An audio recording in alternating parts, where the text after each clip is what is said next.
Nous avons le plaisir aujourd'hui pour notre table ronde conclusive, en présence de Jean-Pierre Chevènement, bien entendu, il va de soi, d'accueillir deux invités dont la présence nous agrée tout particulièrement. À ma gauche, Marc Dolez, ou Dolez, je ne sais jamais comment il faut dire. Voilà. Nous sommes assis souvent l'un près de l'autre à la commission des lois. Nous le voyons notamment tous les mardis, mais je n'ai jamais su si c'était Dolez ou Dolez. Donc tu me pardonneras de dire l'un ou l'autre.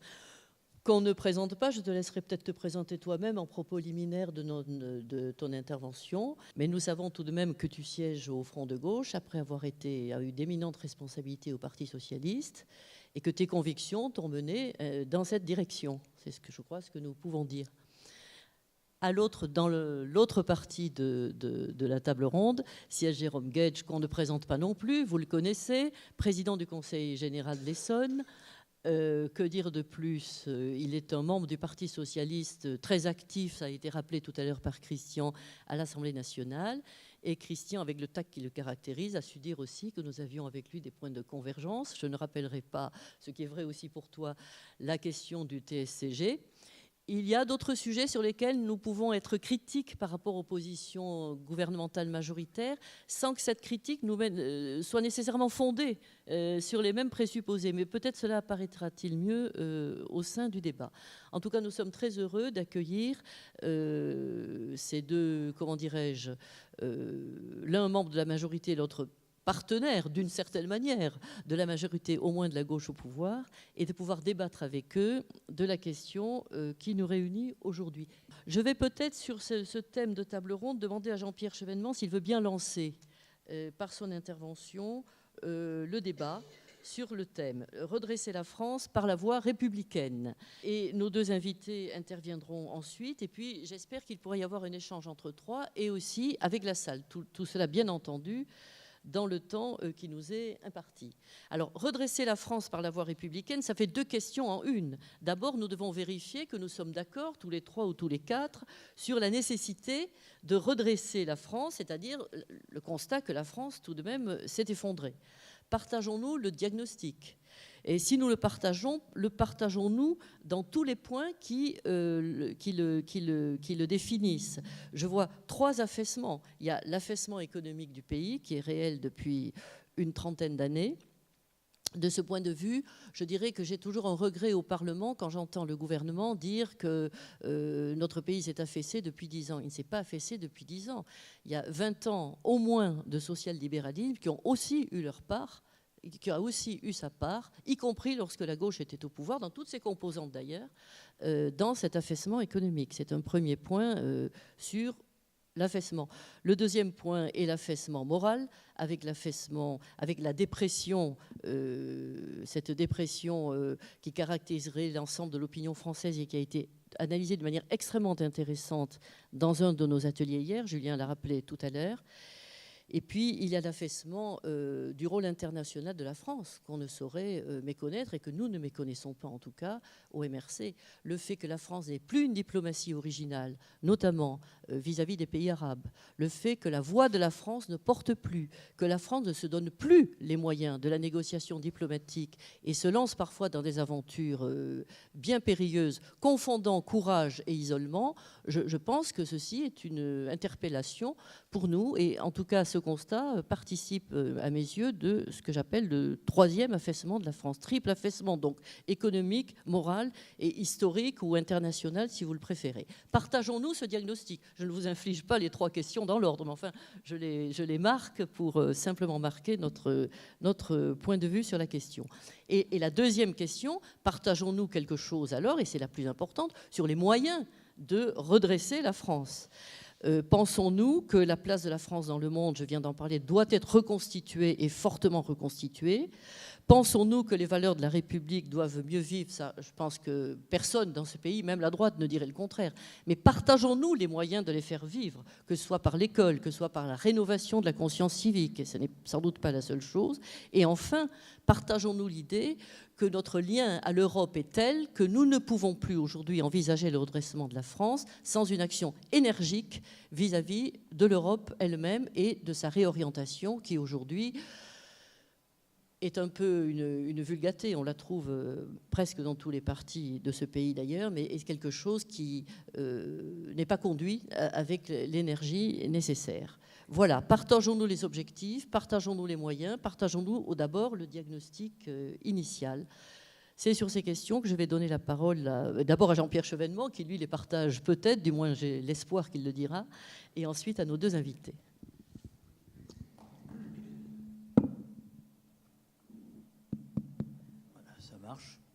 Merci Marie-Françoise.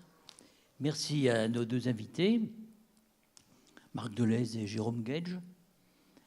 Merci aux organisateurs de l'Université d'été, à Claude Nicolet, à Christian Hutin, à David Bayeul et à toute l'équipe du Nord. Très beau travail. Donc, j'abrège, je vais essayer de répondre à la question de Marie-Françoise. Je pense qu'il faut toujours saisir les choses historiquement. Nous avions pensé, et le Parti socialiste s'était recréé, refondé à Épinay, qu'une voie originale pouvait être frayée entre la voie soviétique et la voie du capitalisme libéral. Ce projet a été formulé dans les années 60, qui étaient des années très dynamiques. 1970, c'est le programme socialiste, le programme commun, la montée de la gauche et du Parti socialiste. Et au bout de cette décennie, fort agitée à vrai dire, l'élection de François Mitterrand. Le fait est que nous n'avons pas su frayer cette voie originale. Dès 1983, nous nous sommes ralliés au mouvement dominant et peut-être n'était-ce pas possible de faire autrement. J'en laisse juger les historiens. Je ne le crois pas. Je pense qu'il était possible de préserver un modèle d'économie mixte, c'est-à-dire la terminologie qui était employée à l'époque. Et je pense qu'il n'était pas nécessaire de signer l'acte unique, qui était vraiment l'aplatissement complet devant le dogme de l'efficience des marchés. Et il n'était pas nécessaire d'aller vers la monnaie unique, car de l'abandon de la souveraineté monétaire, on pouvait prévoir que résulterait un jour l'abandon de la souveraineté budgétaire et la profonde crise économique et politique et morale dans laquelle nous nous débattons aujourd'hui. Car il est évident que les marges de manœuvre sont extrêmement étroites. Je vois ce qu'est devenu la politique industrielle. C'est bien, mais 3,5 milliards pour relancer 34 filières. Et dans quel cadre? Dans le cadre de quelles contraintes? Comment ne pas s'interroger, non pas sur le mérite d'Arnaud Montebourg, mais sur la faisabilité réelle de cette politique dans le contexte que nous connaissons. Celui d'au moins une stagnation économique prolongée, car nous sommes devant une stagnation économique prolongée. Frémissement de plus 0,1, plus 0,9, moins 0,3 en France. Et dans les pays voisins, l'Italie, l'Espagne, c'est encore la récession qui se prolonge. L'Europe est fracturée entre l'Europe du Nord, l'Allemagne principalement, mais autour d'elle, l'Autriche, la Finlande, Pays-Bas, et puis l'Europe du Sud.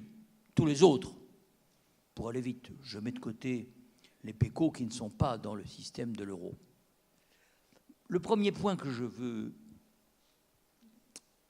aborder pour lancer le débat, puisque c'est ce que m'a demandé Marie-Françoise, le premier point est évidemment la question de savoir comment sortir de cette crise politique sans précédent et de cette crise économique qui n'a pas non plus de précédent depuis les années 30.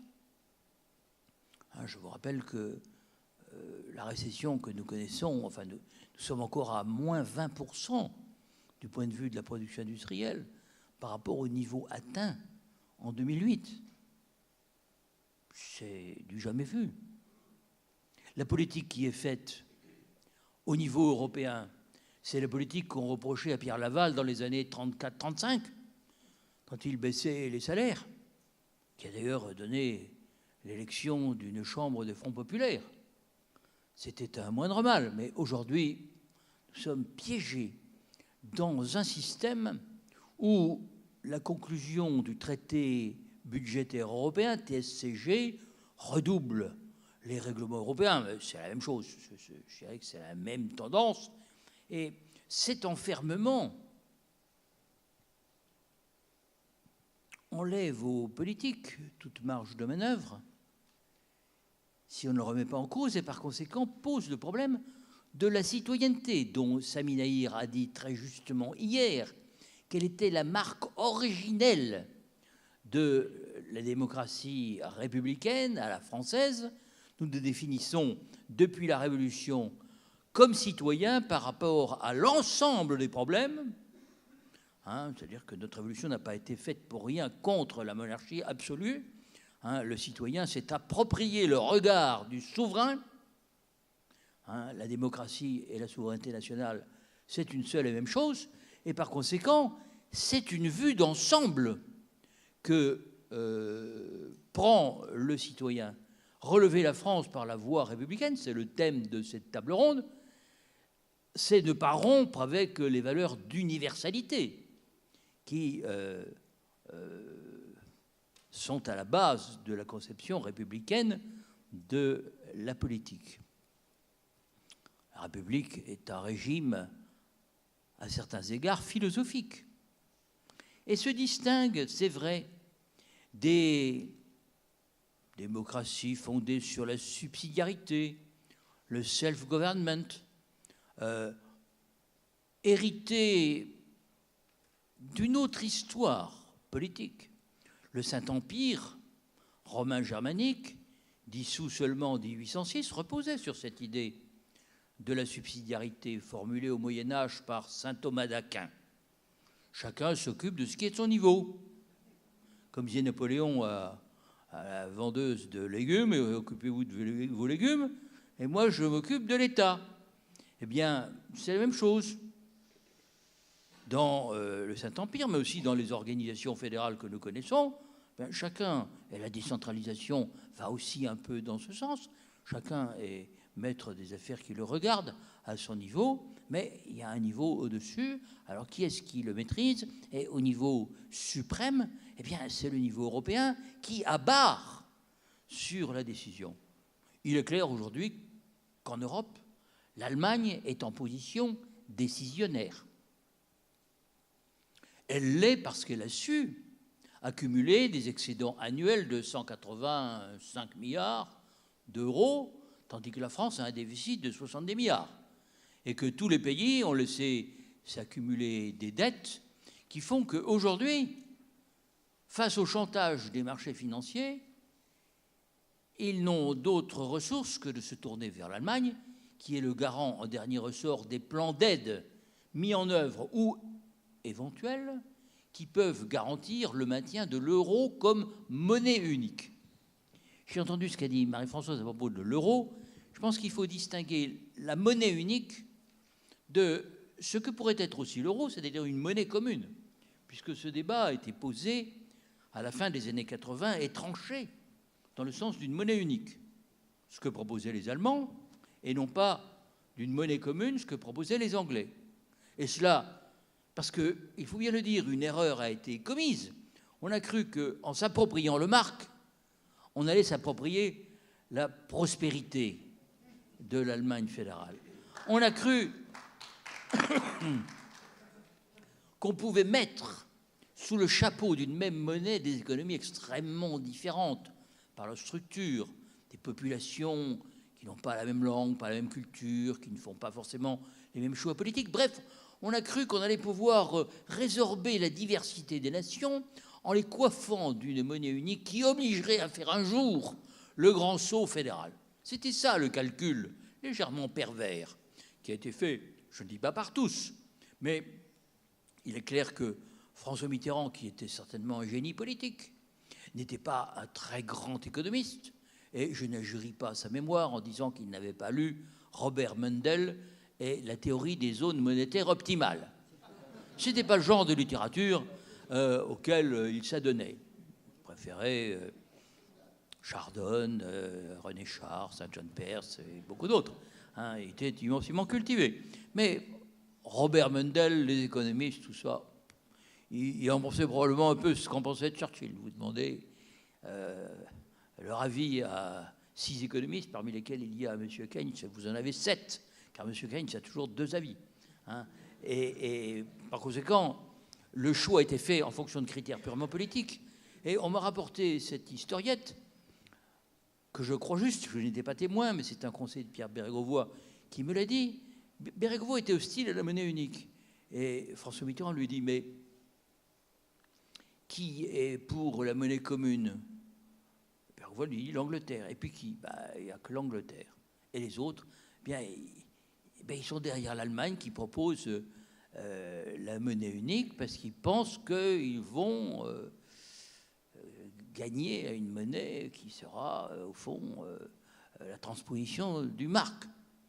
C'est-à-dire que beaucoup de gens ont fait l'erreur, dans tous les pays, de croire qu'on pouvait transporter aussi facilement, de ce côté-ci du Rhin ou ailleurs, hein, les Allemands que leur monnaie. Et en leur prenant leur monnaie, on n'a pas mis les Allemands de ce côté-ci. Enfin, on n'a pas transformé les Français en Allemands, plutôt. Hein.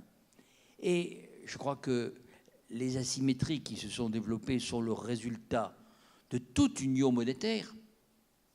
On observe ça en Italie après l'unification italienne. Le Mezzogiorno, c'est la conséquence de l'unification italienne. Hein, la richesse à un pôle, la plaine du Pô, et puis la pauvreté, le sous-développement à un autre. Et comme il n'y avait pas de correction parce que l'État italien était très faible, eh bien, on a vu ce mécanisme se développer. Et dans l'Europe, eh bien, on voit la même chose, c'est-à-dire qu'un certain nombre de pays se sont inconsidérément endettés, d'autres, comme l'Allemagne, à partir de 2003, quoi qu'en dise Guillaume Duval, ont suivi une politique de déflation salariale qui leur a permis de valoriser les avantages que l'Allemagne a par ailleurs. Machine-outil, sa vocation exportatrice, l'ancienneté de son industrialisation, sa structure industrielle, toutes choses qui datent de la fin du XIXe siècle. Parce que le décrochage de la France sur le plan industriel par rapport à l'Allemagne, il se fait dans les années 1875 et suivantes. Hein. C'est donc une vieille affaire. Nous avions remonté le courant dans les 30 années qui ont suivi la Deuxième Guerre mondiale. Mais 1974 a interrompu ce mouvement. Et pour répondre à la question de Marie-Françoise, déclin économique, déclin social, déclin politique, et aussi déclin international. Giscard d'Estaing commet ce qui est une grave faute de dire la France n'est que 1% de la population mondiale. La grandeur n'a rien à voir avec la dimension. La grandeur, c'est capacité de comprendre le monde, d'avoir une vision, d'avoir aussi le courage d'apporter des réponses et de l'affronter. Même si on n'a pas beaucoup de moyens, De Gaulle l'a montré, d'autres aussi. Les moyens ne font rien à l'affaire. Donc, il me semble qu'à partir de ce moment-là, peu à peu, la France s'est laissée glisser dans le sillage des États-Unis. Vous évoquiez, Marie-Françoise, la politique arabe de la France, mais vous savez, à partir de 91, on s'est mis dans le sillage de l'Arabie saoudite et des États-Unis. Israël aussi, il faut le dire, dans notre politique moyen-orientale. Et ça continue. Est-ce vraiment la vocation de la France républicaine que de faire la politique qui convient à un régime moyenâgeux, même s'il a beaucoup d'argent? Je referme cette parenthèse et je voudrais souligner qu'aujourd'hui, la France est dans une forme d'impasse parce que la mobilisation contre le Front National ne suffit pas à définir une politique. Sinon, Jean-Marie Cambadélis l'aurait fait depuis longtemps. Jean-Christophe, oui, je fais toujours cette erreur.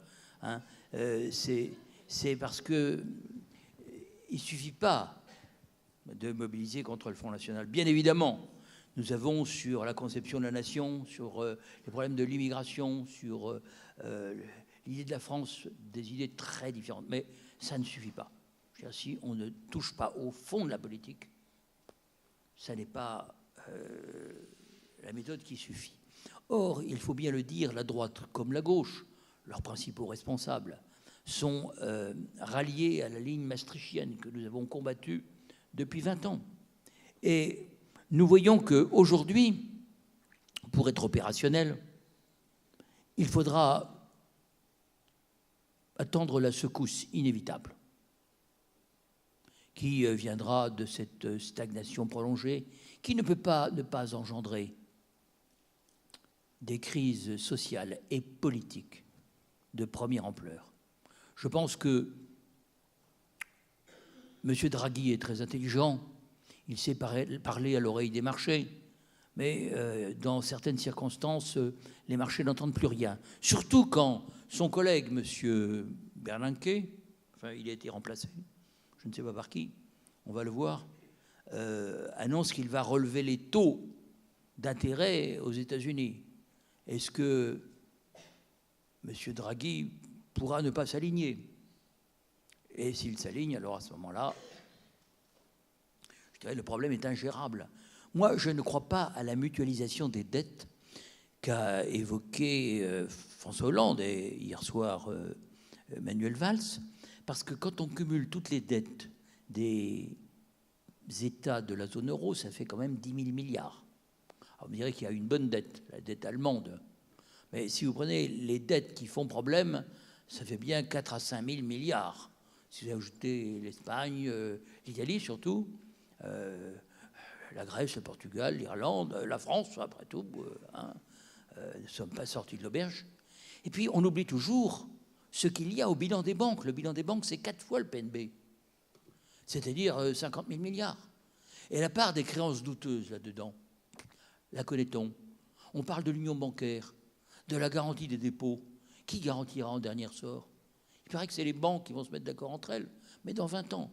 Et en attendant, c'est quoi? C'est le MES, le mécanisme européen de solidarité, avec 700 milliards de réserves, enfin de réserves, d'engagement pris par l'Allemagne et par la France. L'Allemagne, 190 milliards, la France, 142 milliards. Le fourgon à pompe, enfin, comment on appelle ça, la pompe à feu, le fourgon pompe, est très petit pour éteindre le gigantesque incendie qui pourrait se déclarer à l'horizon.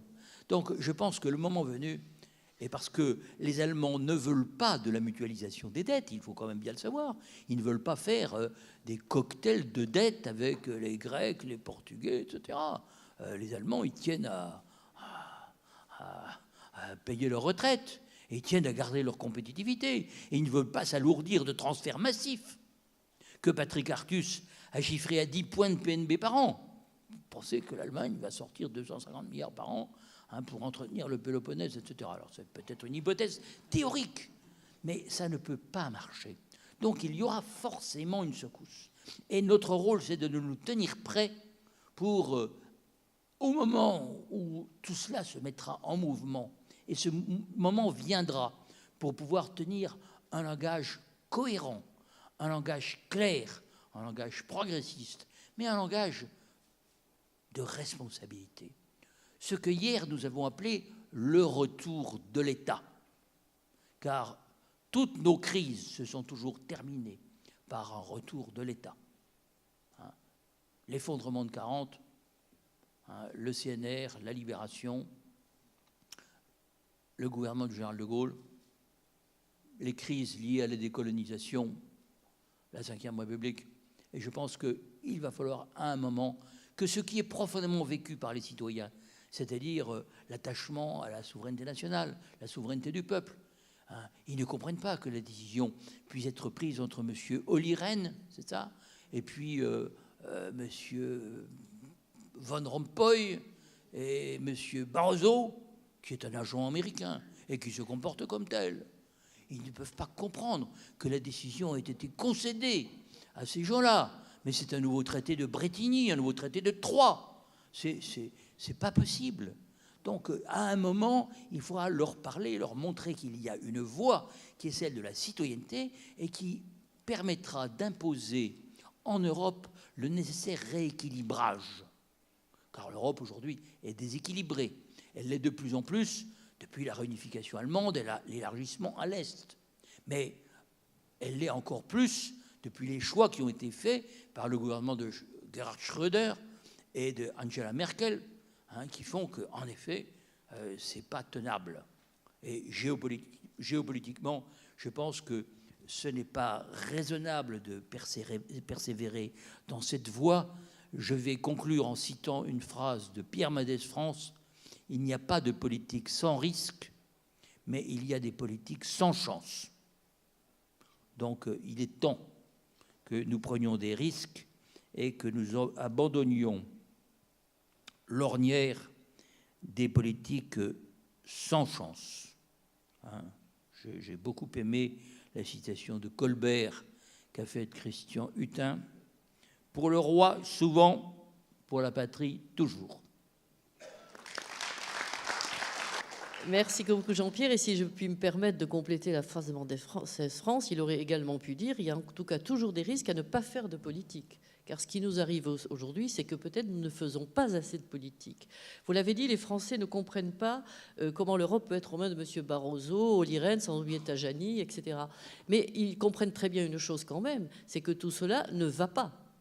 Le problème, c'est que la conscience des Français est très opacifiée par un certain nombre de choses. Lorsqu'on demande aux Français « Pensez-vous que l'Europe va comme elle devrait aller ?», ils répondent « Non, elle va pas comme elle devrait aller ». Mais quand on leur dit « Pensez-vous que la règle d'or devrait être imposée par l'Europe ?», ils répondent « Oui ». Ce qui veut dire, et nous ne devons pas nous payer de mots sur ces questions, ce qui veut dire que les Français ne font pas toujours encore le lien entre ce qui va mal et les éléments principaux sur lesquels il faudrait un redressement. Vous avez donc parlé de secousses. Vous avez dit que la secousse que nous vivons aujourd'hui est encore plus forte que les profondes secousses que nous avons vécues. Enfin, elle n'est quand même pas plus forte que 1940, bien entendu. Mais elle est d'une force quand même considérable.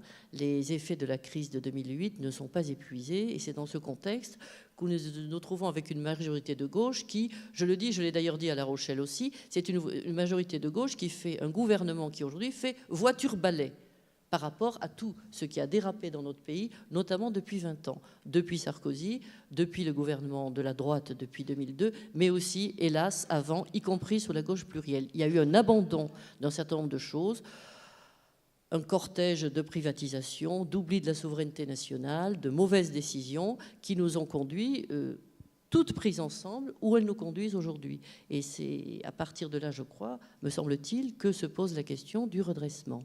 Je donne la parole à Marc Dolez ou Dolez. Merci beaucoup.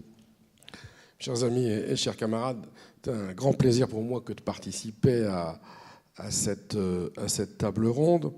Et je vous remercie de cette invitation.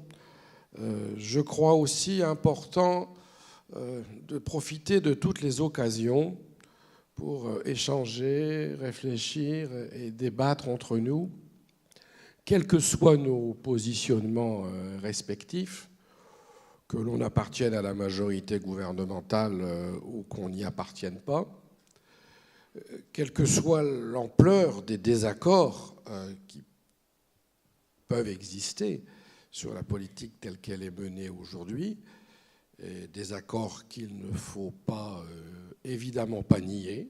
Je crois quand même que nous avons une responsabilité collective qui est de réfléchir ensemble. Je reprendrai volontiers le mot de Jean-Pierre tout à l'heure, à cette voie originale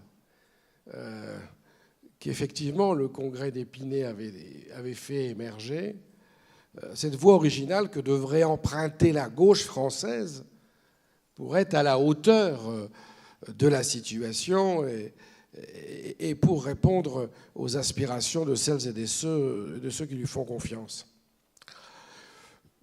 Moi, comme chacun sait, j'ai quitté le Parti socialiste en 2008, j'ai cofondé le parti de gauche. Je ne suis plus au parti de gauche parce que je crois que la voie qu'il emprunte est une voie à la fois suicidaire et irresponsable. Mais je siège avec les députés du Front de gauche à l'Assemblée nationale et je m'exprime donc parfaitement librement ici, hein, comme j'ai toujours essayé de le faire. Je crois que quelles que soient les tensions, il ne faut absolument pas les attiser, que nous avons la responsabilité de travailler à des convergences justement pour reconstruire, je le dis comme je le pense, pour reconstruire dans ce pays une gauche qui soit digne de ce nom. On n'y est pas encore. Certes, la gauche a gagné les élections présidentielles et législatives et chassé Sarkozy, mais je ne vais pas m'appesantir beaucoup sur le constat et le triple affaiblissement qui était indiqué tout à l'heure, économique, moral, international. Je crois qu'on partagera assez bien ce constat. Je crois que ce qui est surtout important, c'est de regarder ce qu'on peut essayer de faire. Bon, avec d'autres, pour ce qui me concerne, je pense qu'il faut un changement de cap. Un changement de cap extrêmement significatif. Et le fait que le quinquennat ait commencé par l'adoption du traité budgétaire européen, sans qu'il ait été, il faut bien le dire, renégocié, c'est un élément qui donne un peu le là de la politique qui est menée aujourd'hui. Le changement de cap, il devrait permettre de dégager les mesures d'urgence qu'appelle la crise dans laquelle nous sommes et qui nécessiterait, à mon sens, de réfléchir autour de trois exigences. Changer de modèle de développement. Je crois qu'il faut rompre avec la logique austéritaire qui nous emmène dans le mur. Il faut refonder la République. Je suis de ceux qui appellent... Alors bien sûr, la question est de savoir ce qu'on met derrière. Mais je suis de ceux qui considèrent que la Ve République est à bout de souffle et qu'il faut réfléchir à une autre République, la 6e, qui permette de rétablir la souveraineté populaire, de replacer le citoyen au cœur de la République et d'avoir une organisation territoriale de la République qui soit digne de ce nom, là aussi. De ce point de vue, j'ouvre une petite parenthèse pour dire que je suis pour ma part extrêmement critique sur l'organisation territoriale de la République qui est actuellement en gestation au Parlement. La nouvelle organisation qui est proposée, avec en particulier l'affirmation des métropoles, rompt avec l'organisation territoriale que nous avons héritée de la Révolution française.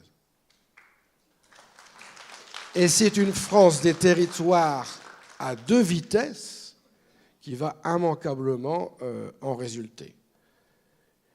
Et sans esprit polémique, je l'ai dit tout à l'heure, je pense qu'on doit réfléchir sereinement à ce qui pourrait nous rassembler.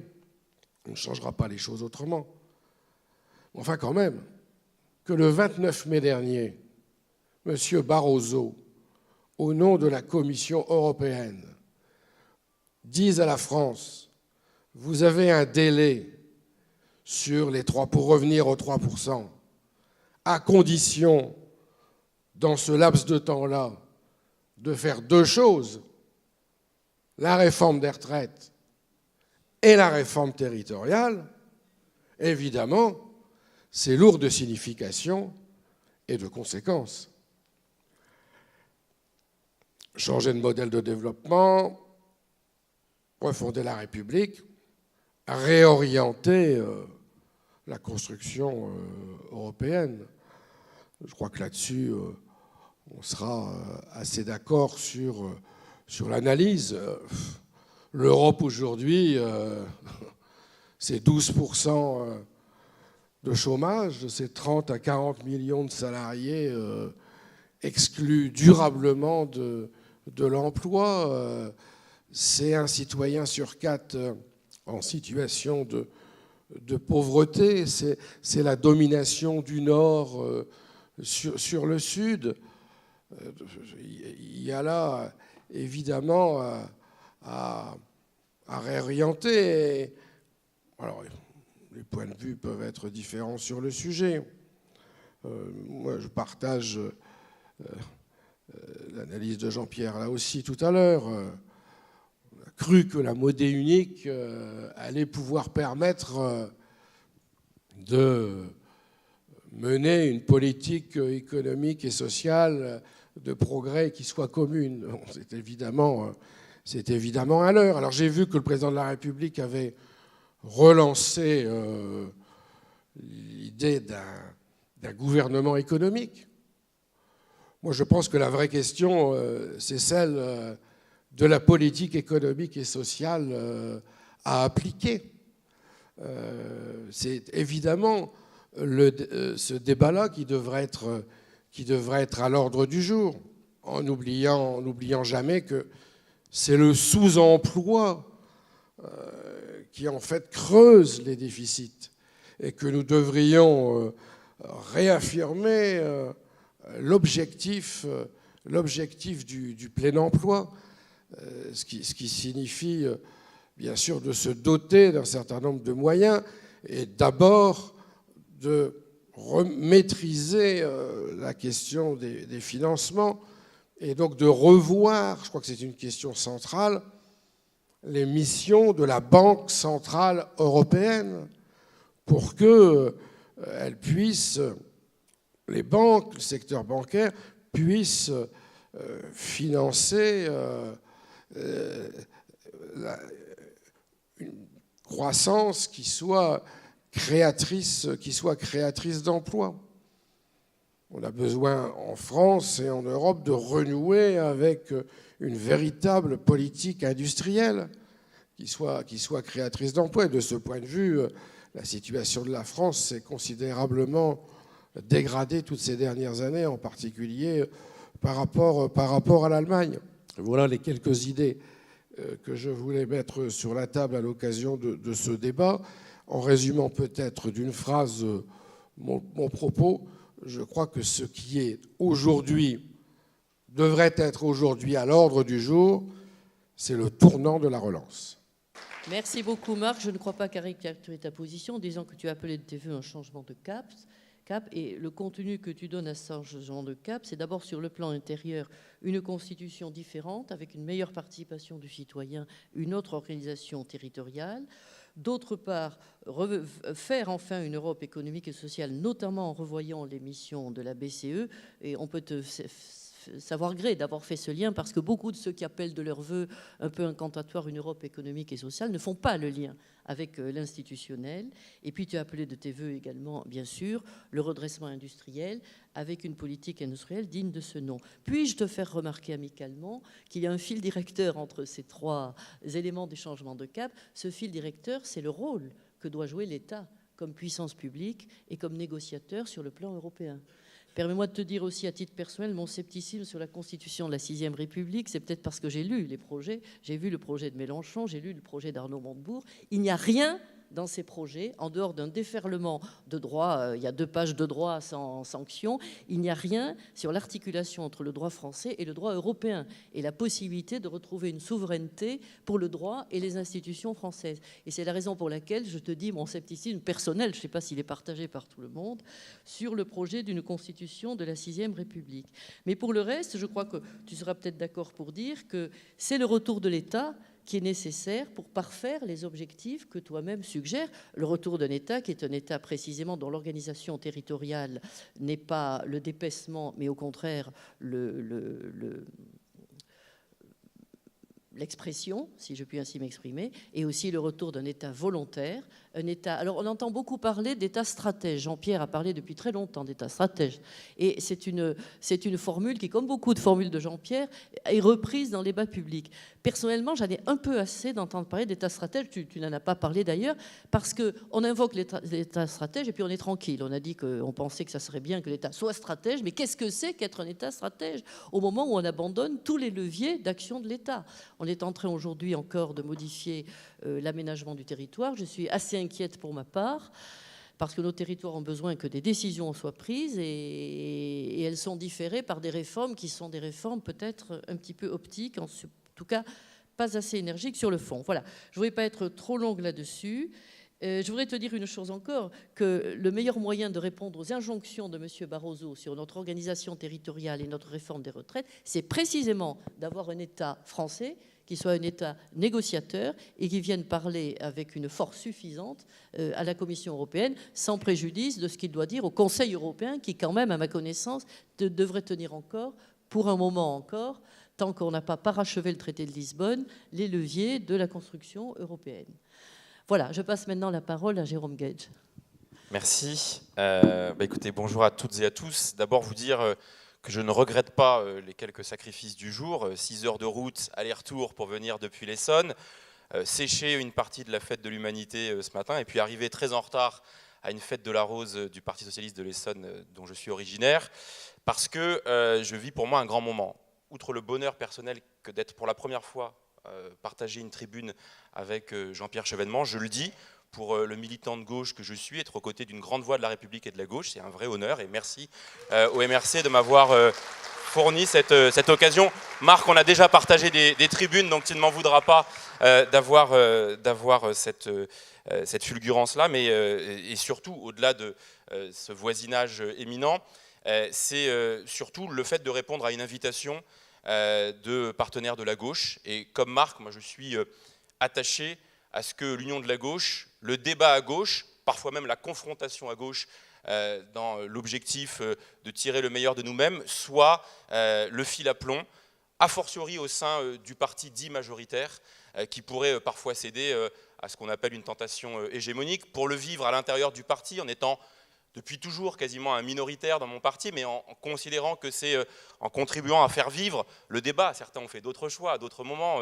Le MRC hier, comme le parti de gauche plus récemment, sont nés de scissions à l'intérieur du Parti Socialiste, et je crois qu'elles ont eu d'une certaine manière leur utilité. Ce n'est pas lieu de débattre aujourd'hui de cela, mais je crois qu'il est tout aussi utile que d'avoir à l'intérieur de ce Parti Socialiste des voix parfois divergentes qui cherchent à peser, à influer sur l'orientation du parti majoritaire, et notamment pour toujours et encore chercher à créer les conditions du maintien de l'union de la gauche, là où parfois des tentations centrifuges pourraient exister. C'est en tous les cas, moi, le sens de mon engagement au Parti Socialiste, et c'est aussi mon appétence pour ce type de débat. A fortiori au regard de l'interrogation.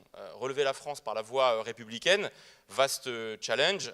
En 10 ou 12 minutes, je ne me hasarderai pas à embrasser tous les tenants et aboutissants, mais le caractère que j'ai jugé moi un peu provocateur de la question m'invite à y répondre de manière peut-être tout aussi provocatrice. Pourquoi provocateur?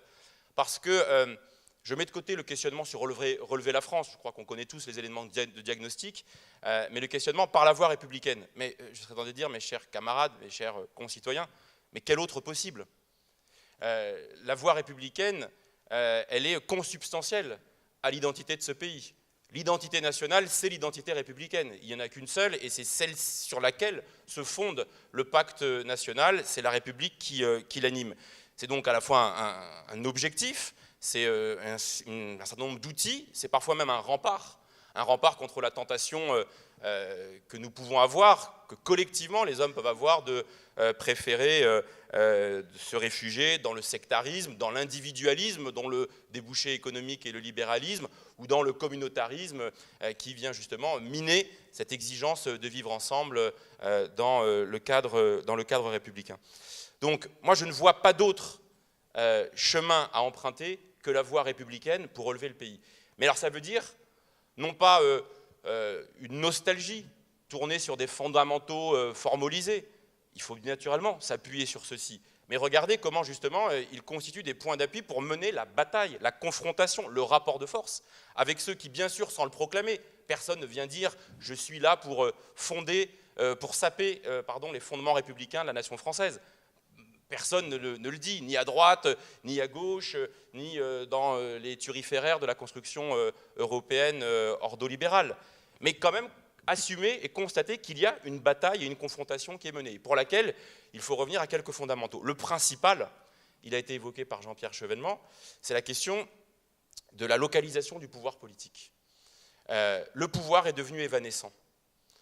Et c'est ça qui est la manière la plus féroce dont on s'éloigne de la voie républicaine, c'est l'évanescence du pouvoir politique. C'est sa dilution, c'est sa disparition, c'est son démantèlement assumé ou le plus souvent fait par petites tranches. Le lieu où ça se noue de manière caricaturale, c'est naturellement, puisque c'est le lieu où se noue une partie du pouvoir aujourd'hui, la construction européenne. Alors je le dis, il y a eu une archéologie toujours utile de la part de Jean-Pierre Chevènement. Mon premier vote à moi, ce fut le traité de Maastricht, en 1992. C'est la première fois que je votais, parce que je suis de 72, il n'y avait pas d'élection auparavant. J'ai pas pu voter en 88, et puis voilà. Mon premier vote, c'est Maastricht. J'ai fait, comme tant d'autres, le pari de Maastricht, celui d'une intégration économique et monétaire qui devait mécaniquement produire de l'intégration politique et sociale, de la régulation collective, attachée à un modèle ancien dont on ne mesurait pas, et c'est l'erreur d'analyse historique qui a été conduite, et il faut savoir reconnaître ces erreurs, on ne mesurait pas que le cadre dans lequel se nouait la confrontation capital-travail avait changé. Là où hier les États-nations étaient indispensables, y compris au capitalisme, pour pouvoir organiser son développement et sa prospérité, il n'y a plus besoin aujourd'hui, au contraire, pour le capitalisme devenu financier et transnational, d'organes de régulation et surtout pas de contre-pouvoirs citoyens. Et donc ce pari de dire l'intégration économique et monétaire va produire mécaniquement, comme cela s'est fait dans la construction des États-nations au XIXe siècle, de la régulation politique, ce pari était une erreur. Il faut savoir le reconnaître, il faut savoir l'assumer pour pouvoir justement réorienter radicalement la construction européenne. Et ça s'est traduit nécessairement et naturellement par l'éviction de tous les lieux d'organisation du pouvoir politique, du pouvoir citoyen, je ne devrais même pas dire contre-pouvoir citoyen, du pouvoir au peuple, et naturellement par la disparition sur le sujet central, sur le sujet premier. Alors bien sûr, ça a été sur l'orientation monétaire, mais la conséquence immédiate, tu l'as rappelé, c'est celui de la disparition de ce qui est pourtant au cœur de la démocratie, avant même d'être au cœur de la République, qui est la souveraineté budgétaire. Les parlements sont faits d'abord et avant tout pour voter l'impôt. Quelle est leur marge de manœuvre aujourd'hui quand celui-ci est surdéterminé, matricé par les orientations européennes? Alors, si je dis ceci, c'est pour dire que le cœur de la bataille pour la reconquête citoyenne passe par la réorientation, je le redis, radicale de la construction européenne. C'est terrible de devoir y ajouter un adjectif, mais je suis dans un parti qui, depuis tant d'années, plaide pour la réorientation de la construction européenne, que maintenant, il faut y ajouter quelques épithètes pour que, au-delà de la déclaration d'amour, on puisse trouver quelques preuves d'amour. C'est comme ça que j'essaye de fonctionner dans mon couple, et je pense qu'il c'est comme ça qu'il faut aussi fonctionner dans la vie politique. Pas uniquement des déclarations d'amour, mais de temps en temps, donner des preuves d'amour. Alors là, c'est là qu'il y a un paradoxe. C'est que je crois que François Hollande, le premier, y compris dans la campagne électorale, porter avec conscience en tous les cas ces éléments de diagnostic. Vous l'avez rappelé tout à l'heure, comme d'autres, je n'ai pas voté en septembre dernier le traité budgétaire européen. Je peux vous assurer que moi, je suis député parce que je suis suppléant d'un excellent ministre, François Lamy, et c'est pas simple. Je venais d'arriver à l'Assemblée nationale comme suppléant d'un ministre de la République, et quasiment là aussi, mon premier vote, c'était de ne pas voter le traité budgétaire européen. Je l'ai fait en conscience. Non, mais je ne dis pas ça pour chercher les applaudissements. C'est une forme de cohérence. Et d'ailleurs, je veux rendre grâce à François Lamy, qui savait pertinemment, en me prenant comme suppléant, j'étais son suppléant depuis 1997, que si d'aventure je devenais député, j'aurais une cohérence et une constance dans mes positions. Et d'ailleurs, je veux lui rendre grâce, à lui d'ailleurs, comme à l'ensemble des membres du gouvernement, de ne pas avoir cherché à influer sur mon vote. À ce moment-là, nous mettons en avant non seulement le caractère mortifère de ce traité budgétaire européen, en ce sens qu'il poursuit justement ce que je viens de dénoncer à l'instant, à savoir l'éviction du pouvoir citoyen et une seule vision de la construction européenne qui a pour seul horizon de donner des gages au marché financier pour, à travers les agences de notation, assurer qu'on va être dans cette doxa qui est censée être salvatrice. Moi, je considère qu'on ne négocie pas avec les agences de notation et avec tout ce qu'elles incarnent, d'une certaine manière, en donnant des gages. Je veux dire, on ne négocie pas avec celui qui vous tient en joue, ça ne fait que lui donner du temps pour recharger. Donc à un moment, il faut pouvoir avoir une forme de confrontation et savoir les envoyer balader. Alors, qu'est-ce que ça veut dire envoyer balader cette orientation de la construction européenne?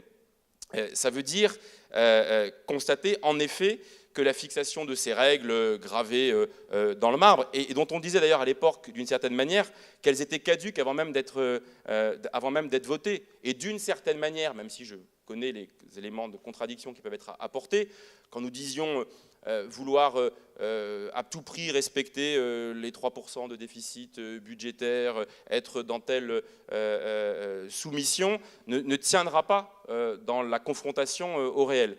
Je vous donne une anecdote sur y compris ce que peut être le rôle ou en tous les cas l'utilité qu'on cherche à avoir dans le débat politique, y compris dans nos propres formations. Moi, en septembre, quand je vote contre le traité, je me fais tancer, c'est normal, par la formation politique à laquelle j'appartiens. Le paradoxe ou l'optimisme, s'il faut regarder les choses de cette manière, c'est quelques mois après, en mai 2013, donc à peine 7 ou 8 mois après ce vote, le Parti socialiste, dans un de ses débats internes dont il a le secret, à une convention sur l'Europe, vote à l'unanimité, qu'il faut réviser le pacte de stabilité. Il y a eu un vote des militants et les propositions, alors on y a travaillé, il y a un texte, il y a dans la doctrine du Parti socialiste aujourd'hui officiellement affichée, et tant mieux, il est dit il faut réviser le pacte de stabilité, celui-là même qu'on me demandait de voter en fermant les yeux quelques mois auparavant. Alors moi je suis un fiefé optimiste, je me dis tant mieux, les idées progressent, même si je suis lucide sur le fait que cette stratégie des petits pas, elle a atteint ses limites. Et qu'en effet, c'est là qu'il faut avoir une lecture et en tous les cas une appréhension plus radicale. Alors, sur quoi se noue le débat? Je constate avec satisfaction que la notion de souveraineté est revenue davantage dans le débat politique. Alors, j'ai une divergence avec vous tous au MRC, c'est que moi je suis un Européen fédéraliste. C'est-à-dire que je suis prêt à admettre des transferts de souveraineté à une entité qui procède des mécanismes pleins et entiers de la souveraineté universelle, de la souveraineté populaire et du suffrage universel. Voilà. Donc le seul problème, c'est la marche vers si j'étais provocateur, vers cette République européenne qui peut constituer un horizon. Donc j'ai ce point de divergence. Donc je ne suis pas un souverainiste, c'est pas péjoratif dans ma bouche. Je ne suis pas un souverainiste qui considère que l'échelle de l'État-nation demeurera ad vitam aeternam le bon niveau pertinent. Je continue à croire qu'avec un contenu politique à la construction européenne qui va justement frontalement se colter les orientations ordolibérales, on peut en effet avoir un outil, une taille critique, une masse suffisante pour changer la vie et peser sur la décision politique. Mais je reprends mon fil de ma pensée, je disais que je constate avec satisfaction que la notion de souveraineté est réapparue dans le débat, c'est François Hollande lui-même qui l'a défendu, pour justifier les logiques de sérieux budgétaire, en disant il faut s'aliéner de la tyrannie de la dette qui pèse sur la construction budgétaire. Le deuxième président des États-Unis, John Adams, avait raison de dire qu'il y a deux moyens d'asservir un État, par l'épée ou par la dette. Et c'est vrai que la finance est bien notre adversaire, mais alors dans ce cas-là, il faut là aussi aller au bout de la logique. Qui donc? C'est John Adams, le deuxième président des États-Unis, qui a dit qu'il y a deux moyens d'asservir un État, par l'épée et par la dette. Et je crois que ce qu'il disait à la fin du XVIIIe siècle demeure totalement, peut-être même encore plus, d'actualité. Alors oui, ça m'intéresse qu'on parle, je regarde l'heure pour ne pas être trop long, qu'on parle de souveraineté budgétaire et qu'on parle d'indépendance nationale. Et je veux, moi, donner un exemple de ce que peut être un relèvement républicain en la matière. Je suis frappé, on parle d'évanescence du pouvoir, on parle de dilution de la responsabilité, qu'au moment où on parle de l'impôt, au moment où on parle de cet outil pour la redistribution, la question de l'évasion fiscale, la question de l'appauvrissement organisé par l'État lui-même. Tu parlais d'autorité de l'État. L'acte fondateur, c'est lever l'impôt, assurer l'égalité de tous devant l'impôt.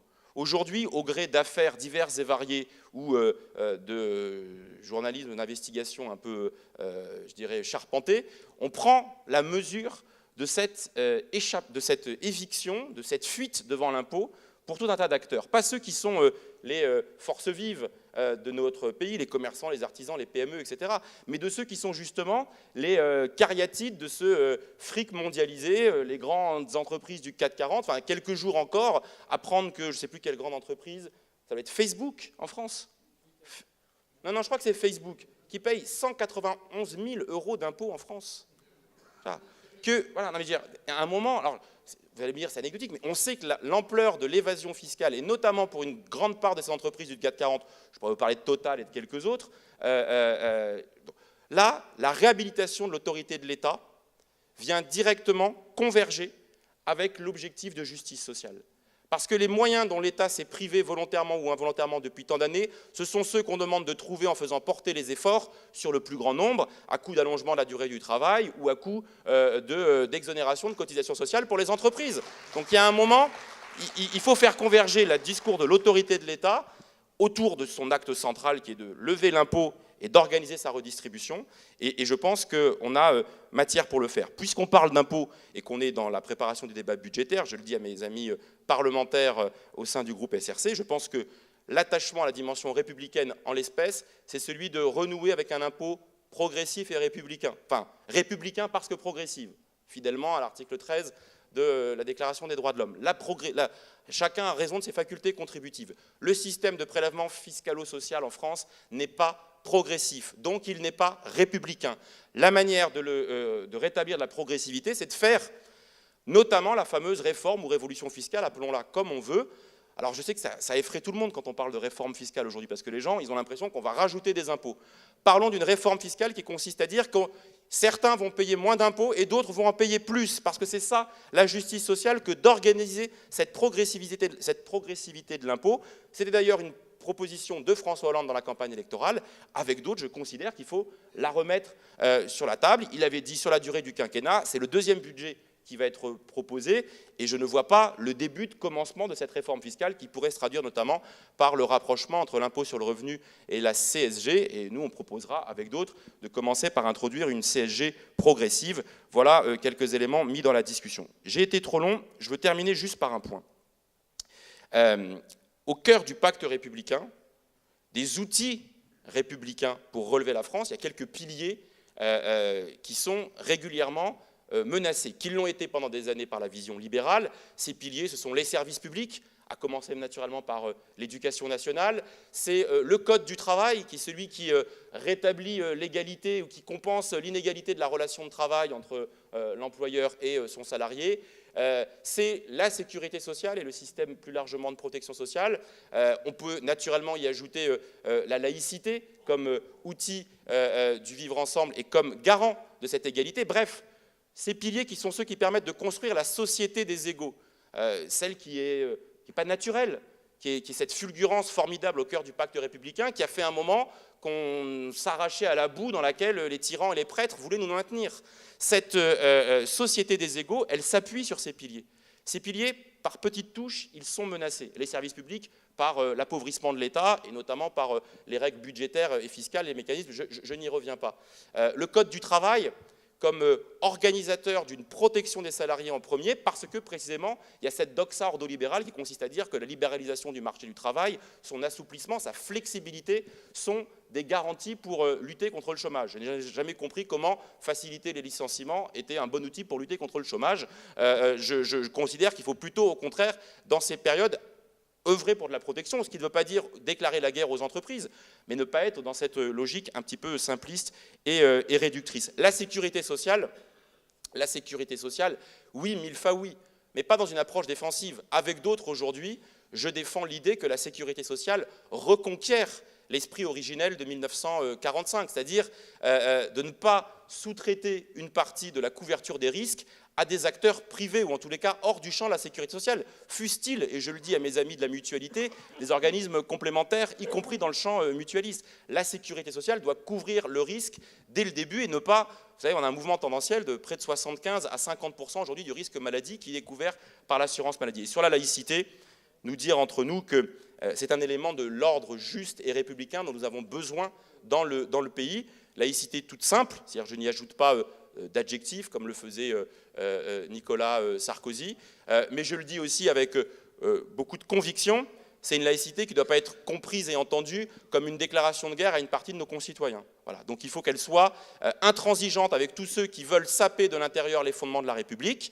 Et là, qu'ils soient des intégristes juifs, musulmans ou catholiques, il faut pouvoir leur opposer toute la force de la laïcité et du pacte républicain, mais il ne faut pas non plus que la laïcité puisse à un moment être dévoyée, ce qui serait terrible, et être entendue par nos concitoyens croyants comme un acte de guerre à leur endroit. Et je pense notamment qu'il faut savoir dans ce pays laisser en paix de temps en temps nos concitoyens musulmans, parce que là, on est nous-mêmes dans le renvoi dans une identité, alors que c'est le contraire que nous voulons faire. Voilà, sans la République, le socialisme est impuissant, sans le socialisme, la République est vide. C'est Jean Jaurès, comme souvent, avait raison. Voilà.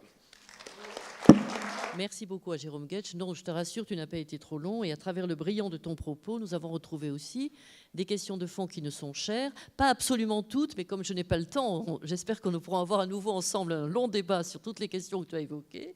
Mais il y a un point sur lequel je voudrais te dire la chose suivante.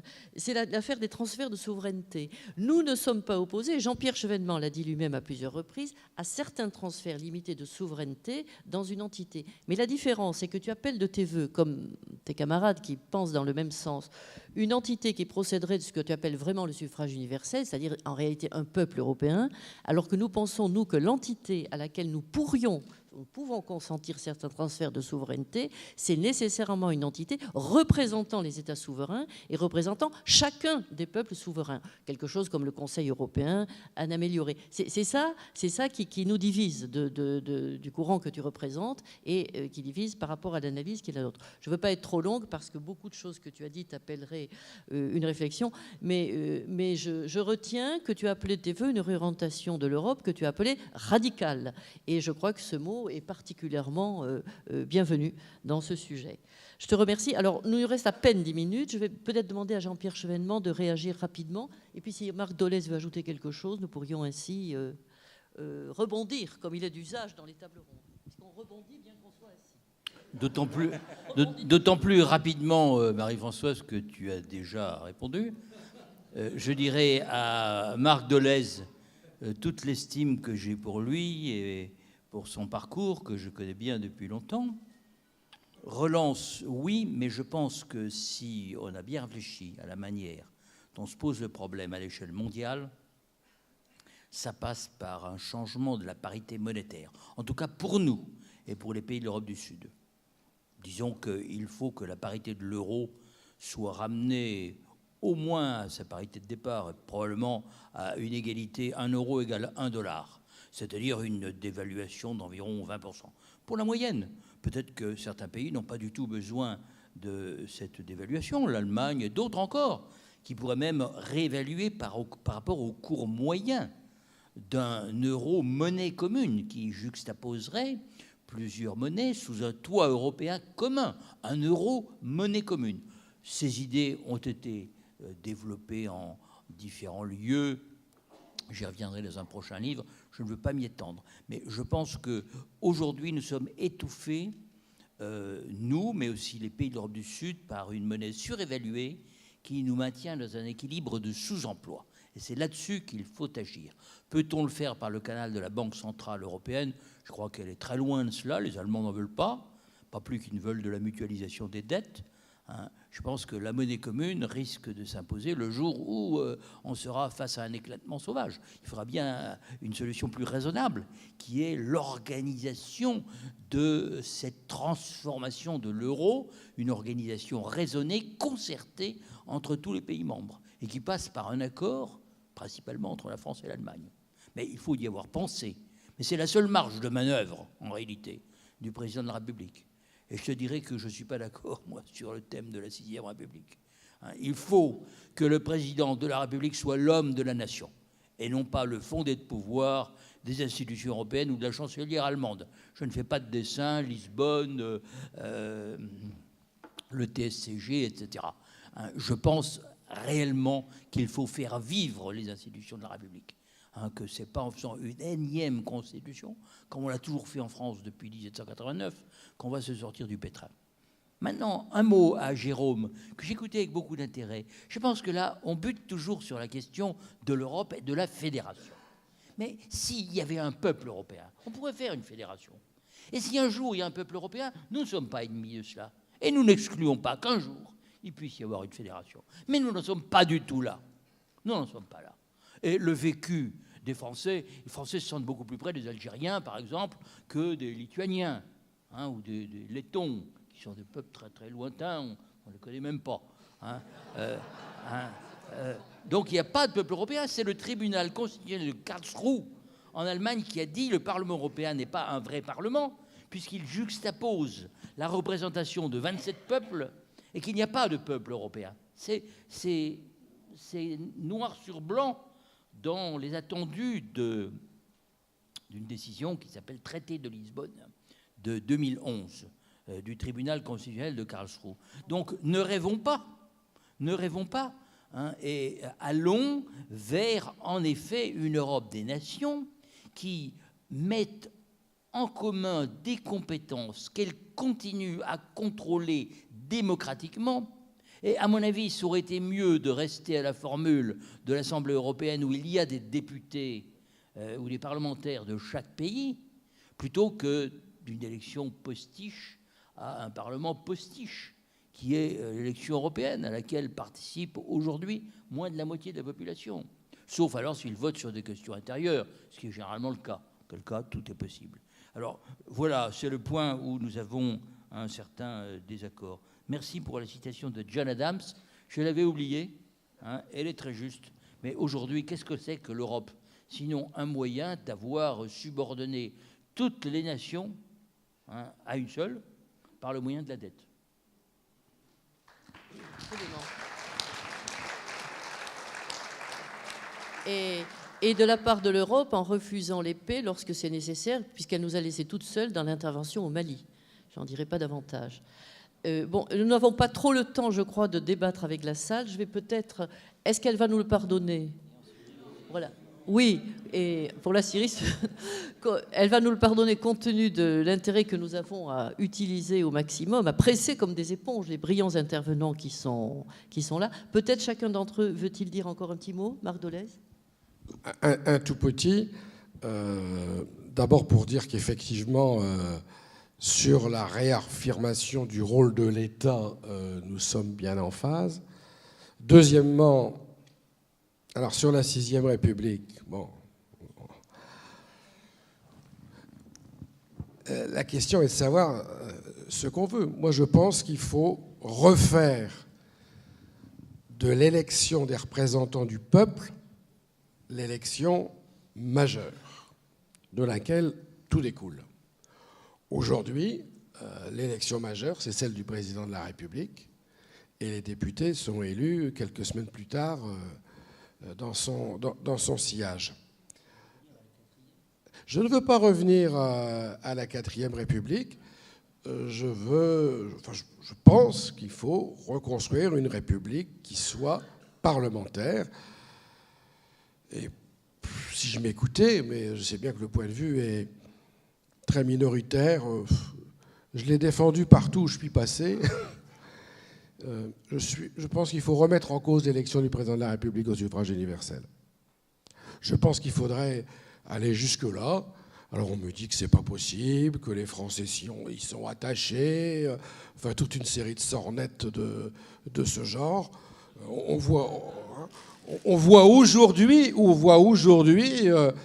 toutes les dérives de cette élection et tout ce que ça a comme conséquence sur la vie politique française.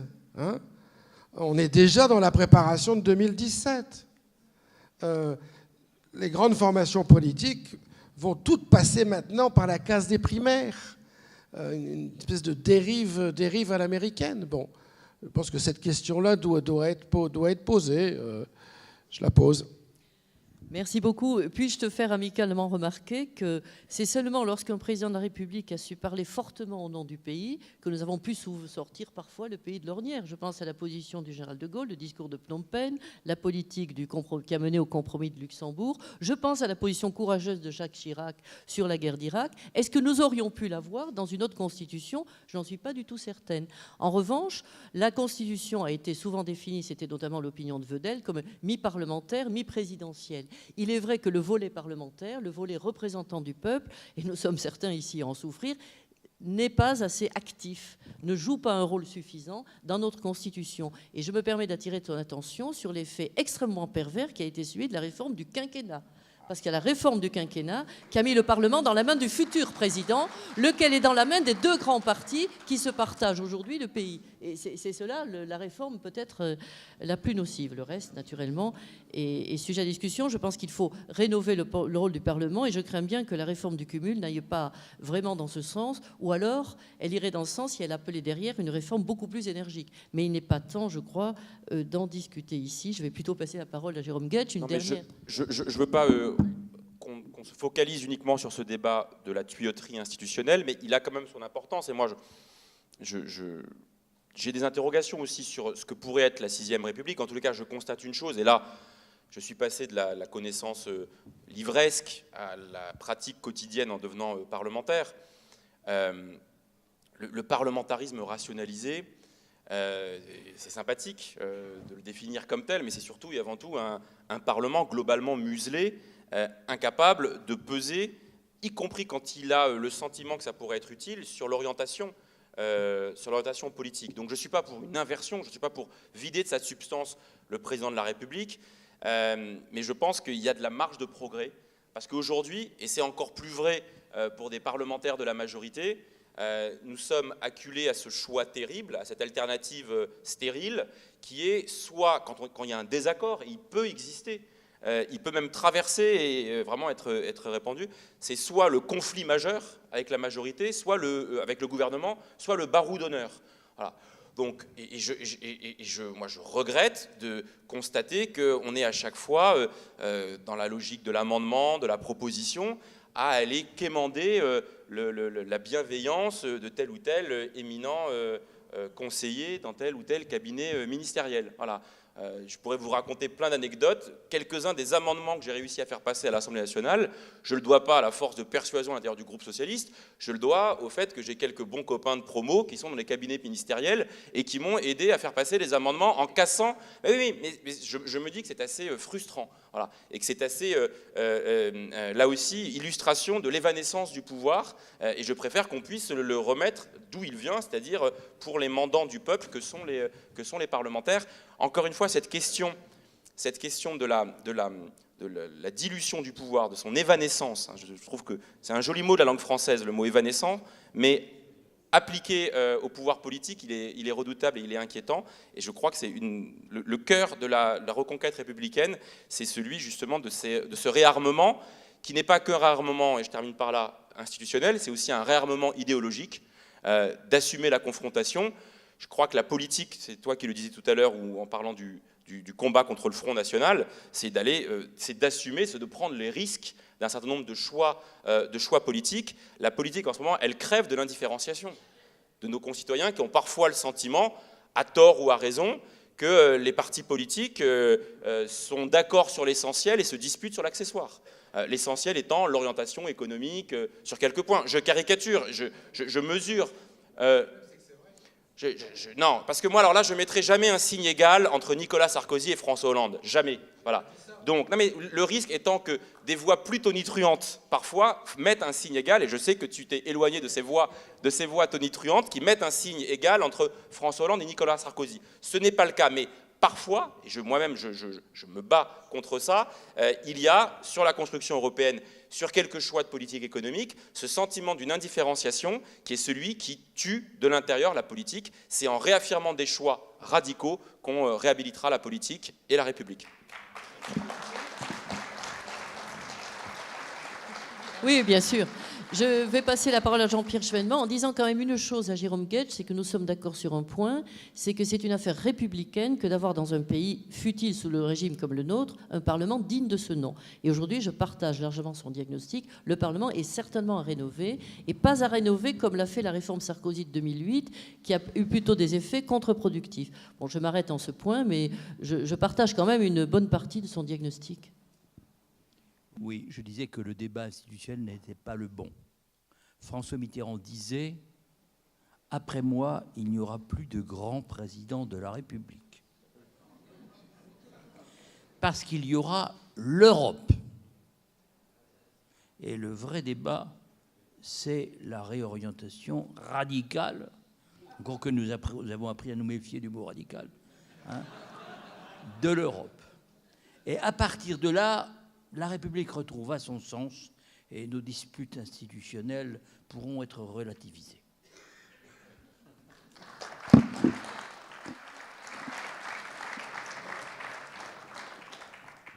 Merci à tous, merci à tous les intervenants, merci au public qui a, je crois, manifesté assez souvent son approbation. La désapprobation, il n'y a pas de signal évident, donc ça se fait bien. Je vais donc clore ici cette table ronde en vous remerciant et sans faire aucune conclusion, si ce n'est quand même qu'il y a eu peut-être un fil directeur entre nos interventions, qui étaient naturellement différentes, mais aussi sur certains points complémentaires, c'est que le redressement de la République passe quand même dans notre pays par le redressement de l'État et qu'il faut donner à ce redressement un contenu, que ce soit en termes de politique nationale ou que ce soit en termes de capacité de négociation internationale. Je m'en tiendrai à cette conclusion modeste en remerciant beaucoup les intervenants.